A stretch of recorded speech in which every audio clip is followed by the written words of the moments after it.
What is and how do we understand times? How do we understand seasons? Do seasons have their own laws?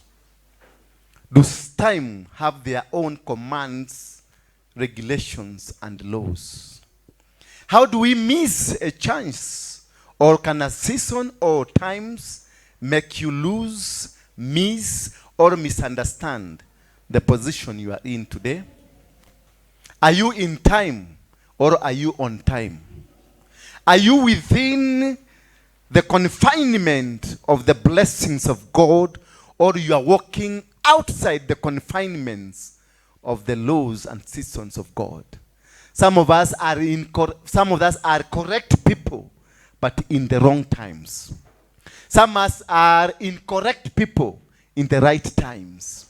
You may be in the right time, but in the wrong position. You may be in the wrong position, but you are in the right time. Meaning both will not make you go through. You must be in the right place, in the right time, and in the right season. Psalms 90, verse number 12. And the Bible says, so teach us to number our days, that we may gain a heart of wisdom.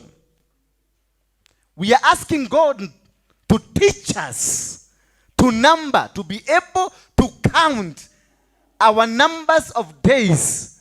Why do we need to count the numbers of days? So that every day it got its own season, its own time, its own event, its own manipulations of things. Every single day. Kila siku iko na mipangilio yake.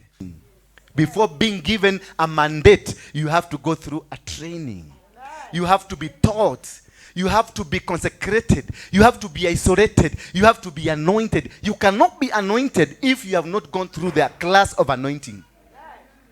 God must prepare you. God must give you the anointing to carry the mantle. You cannot be given a mantle if you are not capable of carrying the same mantle. You must understand where you are to be able to understand your season. You must understand the timing of the place so that we can be able to understand the next move. You must understand the next move by knowing the positioning you are in. But if you know the position you are in, then you are given the mantle to carry something, because you are able to understand what are you carrying. You cannot carry anything if you don't know what you are carrying. You cannot just carry a bag, you don't understand the bag. You are not a carrier. You are not a drug trafficker. You are not a manipulator. What you are supposed to know what you are carrying so that you are able to move to the next season. Every season is counted for. When you are taught, you gain a heart that is full of wisdom. As we continue to understand in the book of 1 Chronicles 12:22, for at that time they came to David day by day to help him until it was a great army like the army of God. They came day by day. To do what? They were coming to David day by day. To do what? To sit down under David and be taught the wisdomatic word of God. You cannot be able to be called somebody who has qualified if you never sat day by day to understand my vision. You cannot be my children if you don't understand my vision. You cannot be my friend if you don't understand my vision. You cannot walk with me if you don't understand me. You cannot stand with me. You can say no say of me if you don't understand what kind of a man I am. If you find you never understand, you are man of God, you are woman of God, your wife or your husband, your girlfriend, whatever you want to call them, then you know that you have not been able to understand the vision behind that man. You are not able to understand the move behind that man. That is why every time I make a move, there are people who will be confused and they will not understand me because they don't belong to me. Nataka nikuambie leo, make your decision, know the position, know the timing, know the road, know everything, because if you are out of season, you are out of everything. Therefore, when you know there is time to rent and time to sue, the time to keep, the time to move, then you must be able to know the lessons behind that time. It is to bring ourselves to a state of in life. Every season is meant to bring ourselves into the state of godly life. When you are in the wrong move or you are in the wrong season, you are not moving the way God would have wanted you to move. You are not doing the way God would have wanted you to do. You are not standing the way God would have wanted you to stand. You are not the person that God intended in the book of Jeremiah 1 verse 4, that before you were born, I knew you, sanctified you, and set you apart. When you are set apart, you are set apart with the timings. You are set apart with the moments. We are set apart with the seasons. Every season that goes on, it is associated with Jeremiah 1 verse 4. So the anointing is released for a particular season and for a particular time. So when you miss that kind of anointing, it means that you will walk under the right time, the right move, the right season, but under a wrong anointing. Jeremiah 22:28. Is this man Coniah a despised, broken idol, a vessel in which is no pleasure? Why are they cast out, and his descendants cast into the land which they do not know? Oh earth, understand that. Oh earth, amerudia mara tatu. Teri, aliusukumusia. Write this man down. Thus says, hear the word of the Lord. Thus says the Lord. It is hear the word. Asema, oh earth, hear the word of the Lord. Not my word. Hear the word of the Lord. Mungu akiwa biguni. Number 2. A man who shall not prosper in his days. Ni udongo umeambiwa uandike that this man will never prosper. Why? Because wewe udongo, wewe ndio nilikuwa nimekuambia umpatiage chakula. Wewe ndio nilikuwa nimekuambia umpatiage nguo. Wewe ndio nilikuwa nimekuambia mafactory zifunguliwe ndio apate kazi. Wewe ukijaribu, ni Mungu ameambia Mchaga, ukijaribu ndio unaonanga kuna watu wanateseka, hata wakiobewa wanateseka tu. Gideon aliambiwa ndio ujue nimekushindania vita, nitahakikisha utaenda mpaka kwenye kambi yao. Ukiwa kwenye kambi yao, utasikia wakisema wanaogopa, utasikia wakisema ati watatoroka. Gideon, Mungu alisababisha Gideon ameenda mpaka kwa kambi, akasikiliza wakisema. Mmoja akasema ati huyo lazima akuwe ni Gideon. Na huyu mtu alikuwa ameogopa to make a move, but God wanted him to make a move. God wanted to make a move, lakini alikuwa anaogopa. Kuna watu hapa wanaogopa. Kuna watu hapa, they are living under fear. They are living under restrictions. They are stopped from moving the way they are supposed to move because they don't understand that God has already fought their battles, that God has completed their journey, that God has conquered their enemies. Your enemy has been conquered. You don't need to fear anybody. You don't need to be scared of anything. You don't need to do anything that makes you move backward, because you are within the season of God. You are within the timing of God. You are within the place that God wants you to be. Make a move because God is with you. Hallelujah. You should not fear for anything. No fear for atomic energy.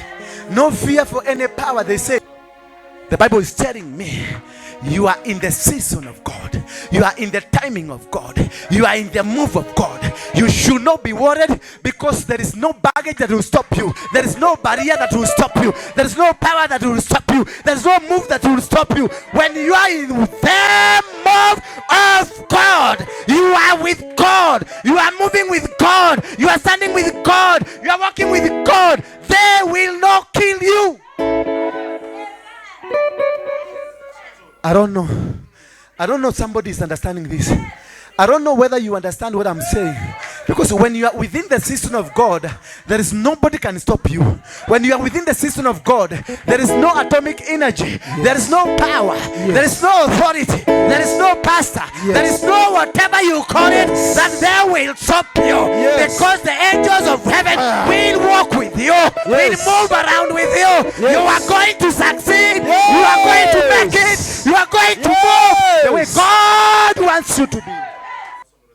It is your personal responsibility to align yourself to the grace of God, to align yourself with the season of God, to align yourself with the timings of God. It is your duty. Amen. It is not the duties of your pastor. It is not the duty of your husband. It is not the duty of your wife. It is not the duty of the society. It is your duty now to start realigning yourself. When you put yourself into the systems of God, when you put yourself and align yourself with the plans of God in your life, then everything will work. Everything will be put in place. If you wanted a wife, the wife will come.